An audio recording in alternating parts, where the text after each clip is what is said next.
The fork paused halfway to my mouth. "Since you're moving out soon, we'll give your room to your sister," my mother said, like it was already decided. The others kept eating. My sister smiled over her wine, smug and sure. I swallowed my bite, forced my jaw to stay loose, and nodded. "Sure," I said. They didn't know I'd quit the lease a week ago, and that I'd taken everything with me. Backstory: the illusion of family. For most of my life, my place in that house was a role, not a room. Provider, peacemaker, the one who paid on time and asked for nothing. After my father left, I covered the rent so my mother wouldn't have to move. I handled repairs, bills, even groceries. It wasn't generosity anymore, it was expectation. I used to believe they appreciated it. That was before I overheard my sister tell her friend she couldn't wait for me to finally get out of the way. The first sign. It started with little things. My laundry accidentally ending up in garbage bags. My groceries disappearing overnight. The bathroom shelf I'd paid for cleared to make room for my sister's endless beauty products. When I confronted my mother, she just shrugged. "You're too sensitive." But the moment that sealed it came 2 weeks ago. I came home early and heard them in the kitchen. My mother, my sister, her boyfriend, laughing. "Once she's gone, we'll repaint the walls. Might even knock out the closet for more space," my mother said. They were talking about my room, like I was already gone. The decision. I didn't say a word. I didn't argue, because anger only feeds them. Instead, I smiled that night in my own bed, looking at the walls they thought they'd inherit. I'd worked too hard to furnish this space. Every piece was mine. Every lamp, every shelf, every appliance in the kitchen I'd bought because they couldn't afford it. And suddenly, I knew exactly what I was going to do. The plan. First, I called the landlord. The lease was in my name.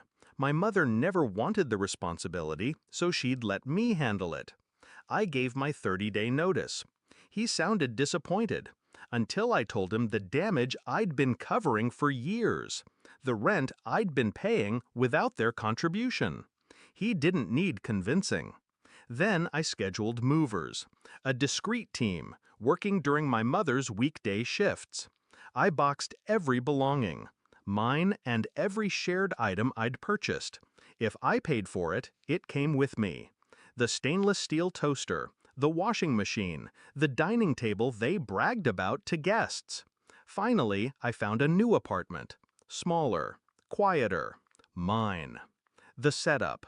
The night before the move, I played along at dinner. My sister mentioned again how she'd make the room her own when I left. I smiled. "I'm sure you will." The next morning, while the house was empty, the movers arrived. We stripped my room bare in under an hour. Then we hit the living room, the kitchen, the laundry area. Every item gone. What remained looked like an abandoned hostel. Bare walls, dented floors, the sagging couch they'd bought before I turned 18. On the counter, I left a neat envelope with the landlord's notice, my forwarding address, and the last month's rent receipt. The confrontation, family dinner. That night, I walked into the family dinner like nothing had happened. I'd timed it perfectly. My mother had come home late from work, too tired to notice the empty spaces before we left. Halfway through the meal, she dropped her little bomb. "Since you're moving out soon, we'll give your room to your sister." I sipped my water. "You should check the house when you get back," I said casually. She frowned, not understanding. My sister rolled her eyes, thinking I was being dramatic again. The realization. We didn't speak much the rest of the dinner, but I'll never forget the moment we returned. The door opened. Silence. The echo of shoes on bare floors. "Where's the table?" my sister asked. "Where's the toaster, the washing machine?" My mother's voice was rising. I leaned in the doorway of my empty room.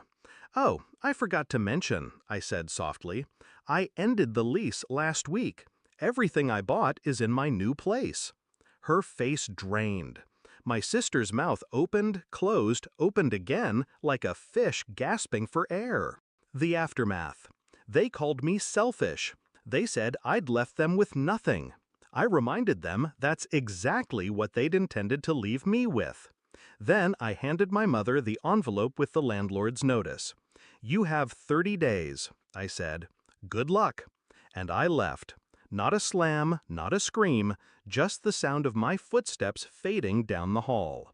Reflection. People think revenge has to be loud to be satisfying. It doesn't. Sometimes the quietest moves hit the hardest.